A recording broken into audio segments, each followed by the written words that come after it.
Hey, everybody, and welcome to another episode of Payroll. I am Matt Vady, and today we're going to do something a little bit different than normal in that I'm going to answer a question from one of our current marketing clients, of which you will hear a commercial for here at some point during this episode. But the question is one that I think a ton of people listening to this can relate to. And I told her I would answer this on the air, if you will, so that I could go more long form instead of coming in over an email. But here's the question. So I don't have my own salesperson on staff because I'm just starting out, but I really need to push on getting new clients, as we all do when we're first getting going, right? So any tips or tricks you can share, even if I need to outsource the sales portion, I don't have a leads listing, etc. All of my clients have come by referrals, which is great. But now that we are fixing to go live with our new platform, I've hired some new employees. I need to uptick sales and I'm lost. So if this topic is of interest to you, whether you're just getting started, whether you're just trying to accelerate sales, whether you're a sales professional, I'll try to weave some of that in as well. Stay tuned. I'm going to cover that and a ton more in just a moment.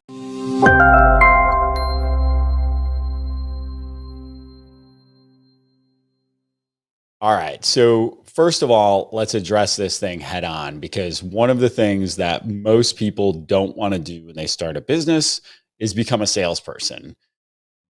It's like if somebody came to you and asked, Matt, what's the secret? How do you stay in such good shape? And for the record, nobody asked me that question.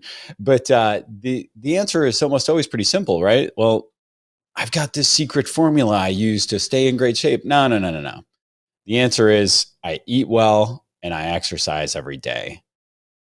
That's it, right? So if we're looking for sales, the first thing we have to look at is our diet and our exercise. Are we taking the actions necessary every day to get new business?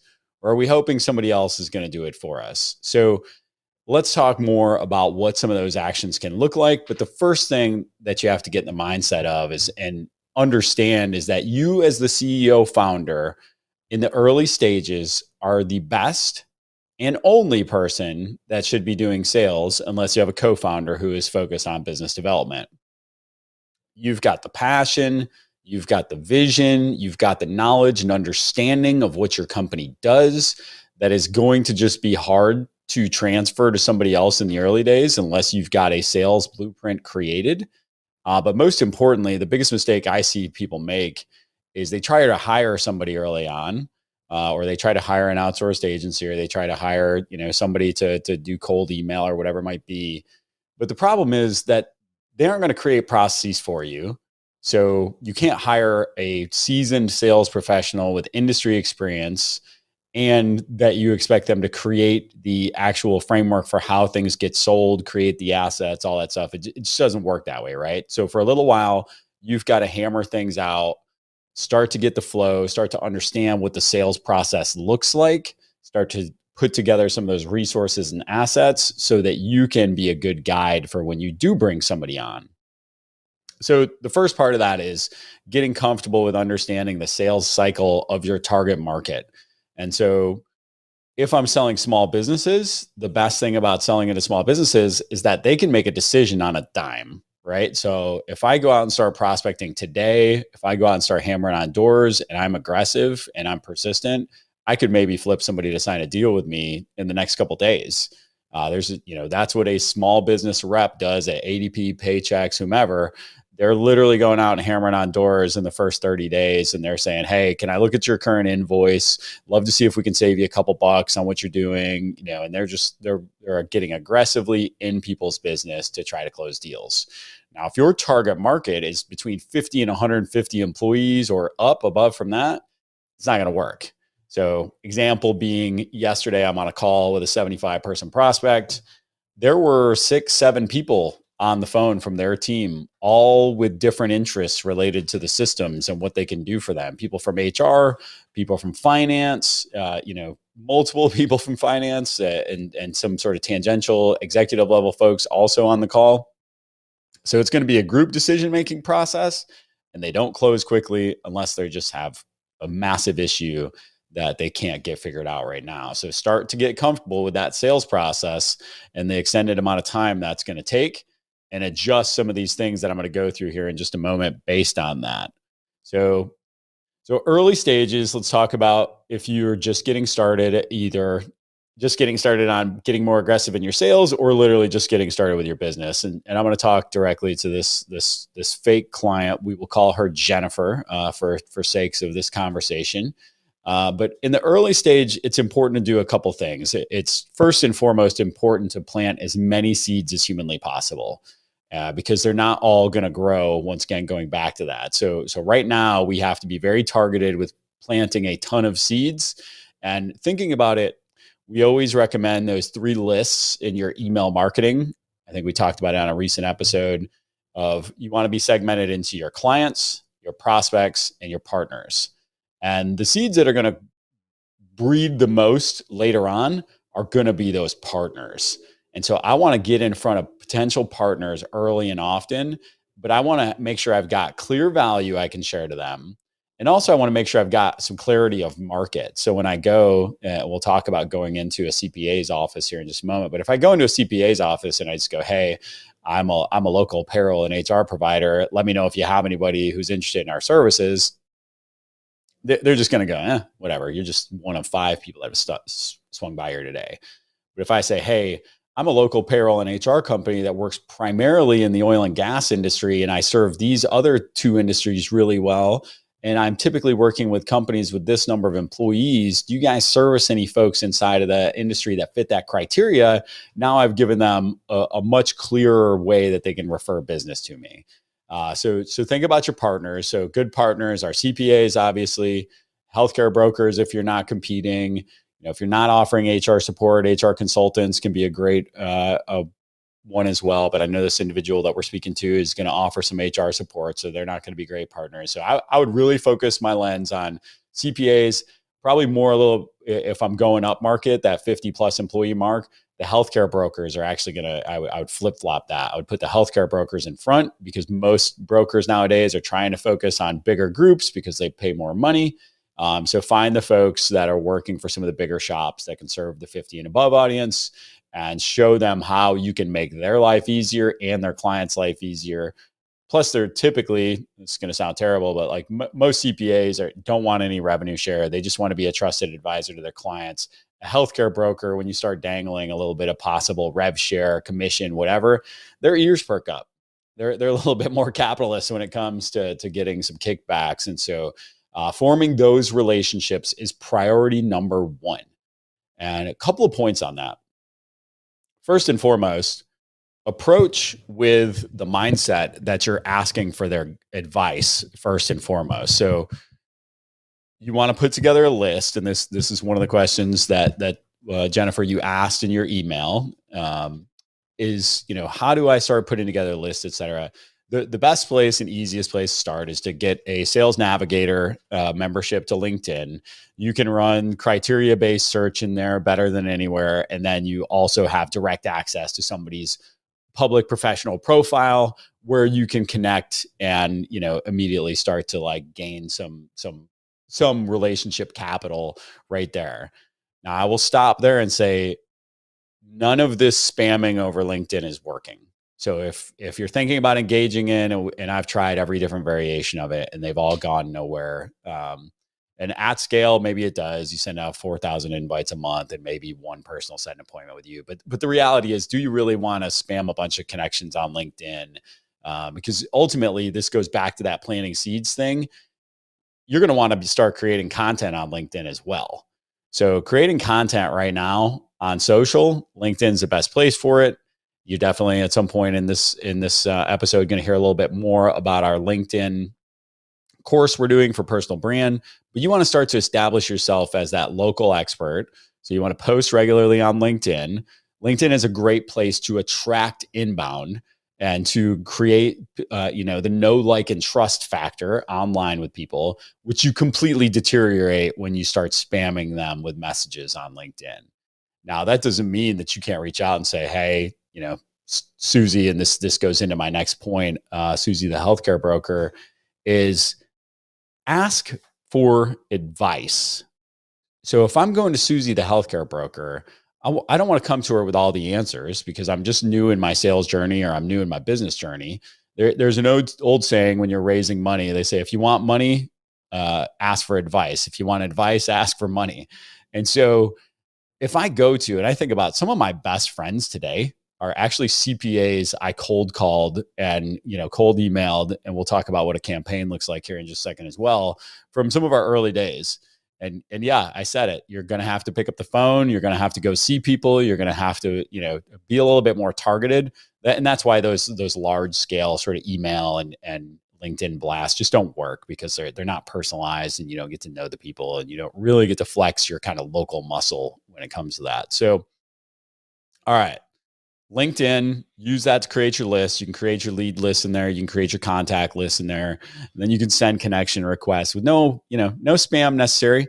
You just want to get on their radar. So if I'm sending connection requests and I'm creating really good content that shows up in their feed, and people are engaging with my content because I'm being very strategic about the type of content I'm creating, now I'm creating some inbound demand, but I'm also giving myself the opportunity to reach out to those potential partners and just say, hey, look, excuse me, I know you get a bunch of stuff. This isn't a cold outreach, but I just started this business here in town, or I'm new to this industry, or whatever it might be. I would love your advice. I see you're tenured in this space.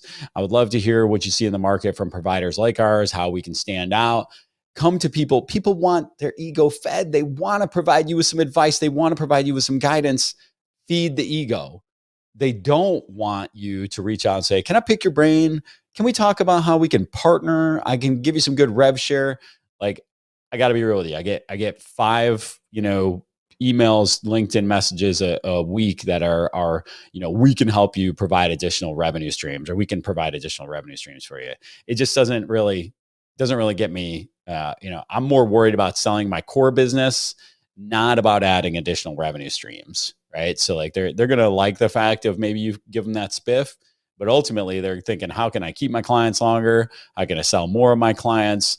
And in reality, all that stuff falls flat in the initial cold outreach. So just be genuine. Hey, I'm looking to you for some guidance. How can you help me with this? So same thing on the CPA side. And we'll talk a little bit more here in just a moment about doing some in-person outreach to CPAs. So, okay. So you've got LinkedIn, you're pulling your list there. You also have to have a CRM. So the thing is, you start having these conversations with people. If there's no notes, there's no documentation, there's nothing you're not gathering the proper intel, then what about when you do hire that salesperson? What's going to happen? They've got nothing to go off, and all the work you've done has been for naught. So go in, keep up with some notes, use any CRM. We'll do an episode one day on CRMs. They're all great. They're all perfectly fine. I used to use Microsoft Act, and it works just as well as any of the 3 CRMs we use today. It just depends, we can get into that's a whole full episode in and of itself. So I won't get deep into that list, but I will say there is this golden circle that we track that I would add as part of your fields in your CRM. So you want to know how many employees a company has. You want to track the industry. You would love to know their current provider, their address, their location, who the decision maker is, and an email address. So these aren't things that you're going to necessarily pick up off of LinkedIn. But when we start talking about dialing in and making phone calls, these are things that you can pick up. And once again, you can ask these questions without asking, hey, do you want to do business with us? Like, you can profile and get information about accounts without necessarily asking for their business. So anyhow, let me take a step back. So we're building out a targeted list of broker partners and CPA partners in LinkedIn. Now, what we want to do here is get a little bit more strategic in how we reach out to a large portion of these. So ideally, you're getting together a decent sized list. So you've got some you're reaching out to one off with that, hey, can we connect? Can we get together? But it's much more effective to put together a 10 touch or an 8 touch or a 5 touch or a 7 touch campaign. So all of your sales are going to be made after 10 to 12 touches. So you really want to make sure that you aren't just reaching out to somebody once and then forgetting about it. I'm going to outline a campaign we recently ran that was very successful. It was a 10 touch campaign. We have on the document, I'm looking it over here, we had accounts to target. There were 20 to 100 employees. There were professional service industries, no restaurants, no construction. They all had to be locally headquartered. And then, so we had an intern. And when we talk about, there's a couple different ways you can get that kind of, what I call lower cash outlay support early on, and virtual assistants and interns are 2 ways to do that. So virtual assistants, we did a full episode on working with virtual assistants. Make sure you go back and check that out. Really informative, summed up a lot of what we've learned. I've spent hundreds of thousands of dollars with virtual offshore assistants. Hopefully you can learn from some of my mistakes. But interns, very similar direction you're going to take with an intern is what's on there. So go ahead and check that out if you haven't already. But so, then we have, what do we need to have in Zoho, our CRM? Well, we must have the executive contact, email address, mailing address, and number of employees. So we had to have the mailing address because mailers were going to be part of this campaign. And so ideally you're going to get an electronic touch, a phone touch, a physical touch on every one of these campaigns, and sometimes multiple of each. And then nice to have was their current payroll provider and some sort of referral or connection to reference between the two of us. The theme was buy from a local mission-based company. You're local, we're local. Why on earth would you be working with one of these national companies? And so pick some sort of theme of the message of what you're going to do. And I'll say I'm not a big save money guy when it comes to our marketing, but it's worth mentioning that Paycom has basically gone public off of, marketing against saving 30% off your ADP invoice. So it's not a terrible strategy. It's not sustainable long-term probably, but it's, if you're just trying to kick in a door and get a meeting, it's not a terrible way in. And it's certainly, when I go and I look at all the sales collateral for early stages of these other companies, ADP, Heartland, Paychex, whomever, they're coming in and they're trying to say, all right, hey, look, if you're going to train a college kid fresh off the streets how to get indoors and talk to somebody about payroll, trying to save them money is going to be the easiest thing they can say. So there's nothing terribly wrong with it. It's not my preferred focal point, but anywho. So here was the cadence of the campaign. So we sent them a mailer with some value in it. So always lead with value. So the person, this fictitious person, Jennifer, listening to this. So you've got your 42 free HR templates funnel. You can get that in front of people in a host of different ways. That gives you immediate value, right? So for us, we sent out a mailer with an employee scavenger hunt template along with another template and just a one-page letter. That was touch one. Next one was an email with a video in it. We had recorded a brief video on Loom that we just sent, but we tried to do them custom for everybody, quickly realized that not enough people are clicking through to make it worth the time. So we made one, put it in there. Then I was sending a LinkedIn connection request, then a call, then another email, then another call, then an email, then another call. And so you could see a lot of this, you could get somebody else, you can get that intern to do for you or that VA. So putting together the mailer, getting those out, doing a mail merge out of your CRM, sending the emails with the video, so, give them your LinkedIn login, have them send the connection request. At some point you got to pick up the phone and make the call. I know this is the part nobody wants to hear, but the reality is you're going to have to pick up the phone and call some people. And the bottom line is this: I don't get that many sales calls in a week. If somebody calls and they either talk to me or leave me a voicemail, they're standing out, man. And just having a human conversation of hey, I'm the CEO and founder of this company, even if it's just still you, but you've got a few employees, so you've got that cachet, and just making a real human connection. I can think about 3 of my greatest referral partners. I talked to them in those first 30, 60, 90 days. And those relationships, they go beyond business at this point. I'm blessed to call those 3 individuals friends, and I wouldn't even know them without having reached out to them cold. It was the same thing. I had to call, email, call, email, call, email over and over until they finally were like, oh, geez, I recognize the number. I'm going to pick up the phone and talk to this guy for a few minutes. So make sure you've got something dialed in as far as, and for you, I'm happy to share this campaign as well. And for anybody out there, if you're really interested in this, just send me a direct mail and I'll share the document with you that we use for this particular campaign. It's something that we used to do back in the day at the large national companies. We'd create these multi-step campaigns for any, we're talking about 401k. Oh, we're talking about workers' comp. Oh, we're talking about this, right? So you can keep recycling this with a theme every month, every quarter, whatever cadence you want. So, all right. So that's it. Have a theme. Make sure that you've got a multi-touch cadence in place. Start with the partners because those relationships are going to bear the most fruit, right? 1 + 1 = 11. But in reality, early stages, when you don't have a lot of clients, here's the point that should have been at the very front of the podcast. This was a pretty terrible miss on my part. 80% of your time should be focused on sales. You have no clients. Quit making excuses about moving a widget around on the website, Oh, this document has to be filed with this agency. Oh, I've got to do this. I got like nothing happens until somebody sells something. So get comfortable being uncomfortable with the sales conversations. Like your success in life is going to be directly related to the number of uncomfortable conversations you are willing to have. And that never, ever shines truer than in entrepreneurship and building a business. All right. So how do you do that? How do you spend your time there? Well, I'm going to go back to my old sales days when I was carrying a bag, carrying a quota. I literally had my week structured where I knew what I was doing on each day. So I knew on Monday afternoon, I had a call block. On Monday morning, I was doing cleanup, follow up, et cetera. Tuesday, I was in the field. If I didn't have meetings, I was going by places. I was going to networking events. I was doing cold drops and stops at people's offices that were industries that I was trying to target. Just bringing in a slick, asking who the decision maker is, who, are they here right now? Can I talk to them? Can I get their business card?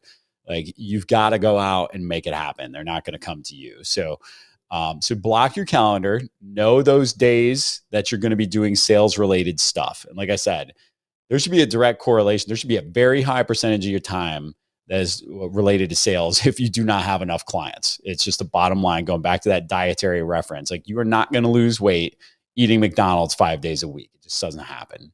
So make sure that then you start to understand the sales process and how that works. So you're going to have an initial meeting, you're going to prospect, you're going to finally get in the door. You're going to have that initial meeting. If they're interested, then you're going to go into a demo proposal phase. Then you're going to go into some form of negotiation back and forth. Then you're going to go into closing and onboarding, and you can lump that up. And we've got a little bit better defined in our internal processes, but just make sure you've got the time blocked to actually make things happen and stop coming up with excuses. The other thing I'll say is just, get your scripts together, practice your scripts for what you're going to say when you call somebody. The most basic old school cold calling format I go back to. I used it, I've used it since 2003 and it's still the most effective one. And it's just, hey, my name is Matt. I'm with Guru Payroll and HR. We work with companies like ABC and XYZ, providing them with value prop ABC and XYZ. I'd love the opportunity to just learn a little bit more about you and your business and see if we can help you to achieve those same results. Because all you're doing at the front end of a cold call is setting up for objections, because the money's made in the objections. How do you overcome those objections, et cetera? But in reality, if you're doing this campaign methodology, you're never making a cold call because the call doesn't happen until after the second or third touch. So they should be familiar. I think in that example I gave, let me go back. When's the first call? First call is touch 4, right? So I've warmed this bad boy up. So I've got the mailer, I got the email, I got the LinkedIn connection request. They know who I am at this point. So now it's just, hey, I'm following up on those things. And just be prepared to overcome those objections. They're all kind of the same. We already use somebody we like. We're not looking right now. I don't have the time.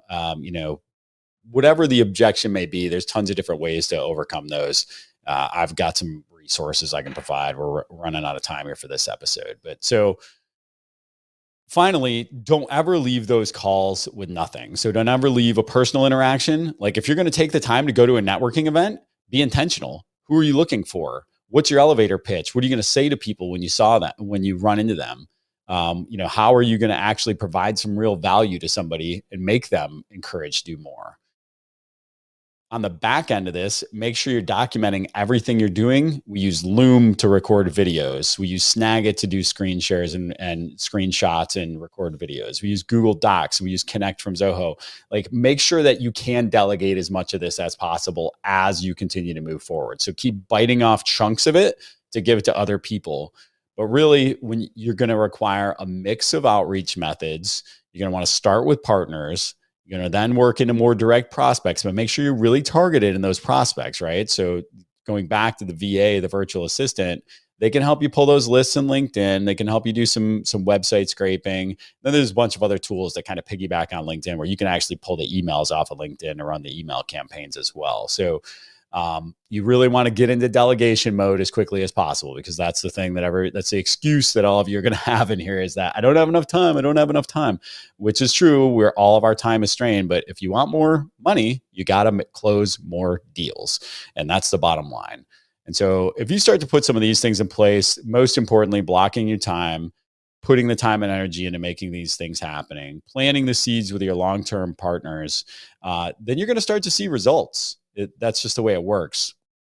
And I'll end it with one last thing. And this is going into CPAs' offices. So we do a lot of cold footing of CPAs. Well, at least we did in the early days. Now we're kind of still using this same methodology. I call it the VRA, value, rapport, ask method. So you can't just walk into a CPA and be like, "Oh, hey, can you make some referrals to me?" We talked earlier about dummying up a little bit. I like that. Love that technique of, hey, can you provide me with some advice on how I can get in front of more businesses of this size, et cetera? How did you guys grow your book of business? Dummy up, get advice, get it from the people who know better. The fact that you're asking these questions, to other people shows that you're not too proud to do that. Now do it at scale, right? Have the conversations with people that you can ask more questions of. But the value rapport ask method is pretty simple. So when I start coming in cold, I'm going to bring in a valuable asset. So maybe, going back to, I've got that new hire scavenger hunt. I got the 42 free HR templates, whatever it is, bring something of value, develop a little bit of rapport, get to know the person, the individual, then make the ask. And this is the most important part. Don't forget to ask, right? And when I can get more explicit with those asks, like we talked about earlier, hey, these are the industries, this is the company size, do you have anybody you can introduce me to? Then I can get much better results. So hopefully that was helpful to all of you out there, most specifically to you, Jennifer, to help you to start to get your sales processes established. And if there's anything you'd like to add to that, please don't hesitate to drop me a note. I know that we got tons of sales experts listening in here that would love to add more. So appreciate your time. Have an awesome day.